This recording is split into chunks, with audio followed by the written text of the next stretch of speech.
ઘણા બધા લોકોનું એવું માનવું છે કે સોફ્ટ સ્કિલ છે ને એક મોટો સમુદ્ર છે અને સમુદ્ર છે એટલે બટ ઓબ્વિયસ છે કે તમને એવા વિચારો આવ્યા જ હશે કે આટલું બધું કોણ વાંચે, રહેવા દો, સોફ્ટ સ્કિલને આપણે ઓપ્શનમાં ગણી લઈશું. બસ આ જ વસ્તુનું ઇમ્પોર્ટન્સ સમજાવવા માટે આજે હું આવી છું. જો તમે આ પ્લેટફોર્મ પર નયા હો તો ચેનલને સબસ્ક્રાઇબ કરો અને વિડીયો ગમે તો લાઈક અને શેર કરવાનું તો ભૂલતા જ નહીં. ચલો, સોફ્ટ સ્કિલ એટલે શું? તમે ગૂગલ પર જોશો અને ડેફિનેશન જોવાની કે સોફ્ટ સ્કિલનો મતલબ શું, એટલે તમને એક ડેફિનેશનમાં એવું બતાવશે. સોફ્ટ સ્કિલ તમને લાઈફમાં એ શીખવાડે છે કે તમારે કેવી રીતે કામ કરવું જોઈએ અને લોકો જ્યારે તમને એકબીજા સાથે મળો ત્યારે કેવી રીતે વાત કરવી જોઈએ.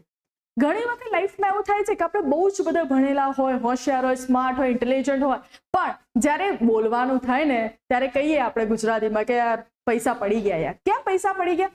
જ્યારે આપણે બોલતા હોઈએ ને ત્યારે સામેવાળા વ્યક્તિને આપણેથી ઇમ્પ્રેસ ના થાય ને ત્યારે એવું થઈ જાય કે ભાઈ યાર પૈસા પડી ગયા, ના મજા આના જોડે વાત કરવા થતું હોય છે ને. ચલો, આ બધી તો આપણી પ્રેક્ટિકલિટી વાતો છે. આપણે વાત કરીએ આપણા ડીડી સેટના કોર્સની. વસ્તુ શું છે ખબર છે? એક વસ્તુ તો કન્ફર્મ છે કે આપણને છે ને કોઈ પણ કોલેજમાં એડમિશન તો મળવાનું છે સીટ પ્રમાણે જોવા જઈએ તો.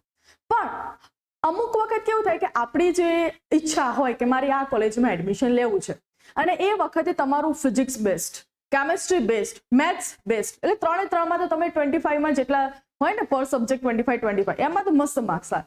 હવે ફોર્થ સબ્જેક્ટ જે તમને લોકો એવું કીધું છે કે મોટો સમુદ્ર છે એટલે અવોઇડ કરો, હવે એ કરીને ઈચ્છા કરીને તમે વાંચો જ નહીં કે 25માંથી જોઈ જવાશે જેટલા આવે એટલા.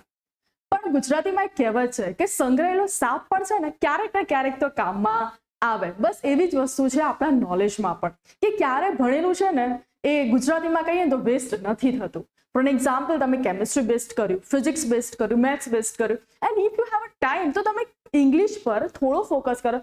સમુદ્ર જેવી કોઈ જ મોટી વસ્તુ નથી. મેં ખુદ સોફ્ટ સ્કિલના વિડીયો બનાવ્યા છે. મારી એપ્લિકેશનમાં 80 મેક્સિમમ 80 સુધી વિડીયોમાં મેં આખો સિલેબસ કવર કર્યો છે અને ઇટ્સ વેરી ઇઝી લેંગ્વેજ. જો વધારે અપડેટ જોતી હોય ડીડી સેટના કોર્સ વિશે તો આપણે અહીંયા વોટ્સઅપ ચેનલ બનાવી છે, ડિસ્ક્રિપ્શનમાં લિંક છે, ત્યાં જોઈન કરી શકો છો. ત્યાં તમને બધું જ મટીરિયલ અને અમારા કોર્સ વિશેની બધી જ માહિતી તમને ત્યાં મળી રહેશે. માર્કેટિંગ તો ઠીક છે, પણ હું તમને આજે જેન્યુઅલી સમજાવવા માટે આવી છું સોફ્ટ સ્કિલનું ઇમ્પોર્ટન્સ. મારા 25 75 પરફેક્ટ થઈ ગયા પછી બાકીના જે 25 મારે જે કવર કરવાના છે એ ઇંગ્લિશ સબ્જેક્ટમાં કવર કરવાના છે. અને કદાચ કેવું છે કે કેમિસ્ટ્રી, ફિઝિક્સ એ થોડું મેથ્સ અને થોડું અડવિતરું કરીને કદાચ એમને બહુ જ હાર્ડ પેપર કાઢવું હોય તો કાઢી શકે છે. ઇંગ્લિશમાં કેવું થાય, ફેક્ટ વસ્તુ કે સબ્જેક્ટ, વર્બ અને ઓબ્જેક્ટ. સબ્જેક્ટ આ હોય તો વર્બ આ જ આવે, સબ્જેક્ટનું આ હોય તો ઓબ્જેક્ટ આ જ. અમુક ફેક્ટ વસ્તુ છે એટલે એમાં છે તમારે બહુ લોજિકલી કે બહુ ઊંધું ના કાઢી શકે. આ વસ્તુ થઈ ડીડી સેટ. ઘણા બધા લોકો એવા એન્જિનિયર હશે કે બનવા માંગતા હશે કે ભાઈ મારે તો છે ને ગવર્મેન્ટની એક્ઝામ પ્રિપરેશન કરવી છે, તો એના માટે પણ આ જ કોર્સ જો તમે લીધો હશે તો વેલિડ થઈ જશે, કારણ કે એમાં પણ ગવર્મેન્ટની કોમ્પિટિટિવ એક્ઝામમાં પણ આ જ સિલેબસ રાખે છે. તો એ ગાંડા હશે કે આ સિલેબસ રાખ્યો હશે, કંઈ તો ઇમ્પોર્ટન્સ હશે ને સોફ્ટ સ્કિલનું, ત્યારે એમને રાખ્યો હશે ને. તો ઘણા બધા લોકો છે તમને આવું સજેશન આપે છે સોફ્ટ સ્કિલ ના કરવું જોઈએ, તો મહેરબાની કરીને એ જે ભ્રમ છે એ કાઢી દો.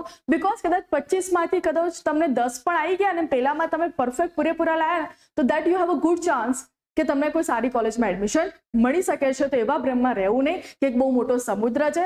લાઈફની એક કહેવત છે કે નદી તો પાર થઈ જાય પણ સમુદ્રમાં મોટો છે એટલે એને પાર કરવો બહુ જરૂરી. શીખવું પણ પડે, પણ આપણે જ્યાં સુધી પડીશું જ નહીં ત્યાં સુધી શીખીશું કઈ રીતે? તો એટલે જ કહું છું એકવાર જરૂરથી સોફ્ટ સ્કિલના અમારા વિડીયો જુઓ અને ટ્રાય કરો. You guys really like it. તો બસ આજે મારે તમને સોફ્ટ સ્કિલ આટલું જ કહેવું હતું. મળીએ અમારા નેક્સ્ટ વિડીયોમાં. ત્યાં સુધી સૌને મારા જય શ્રી કૃષ્ણ.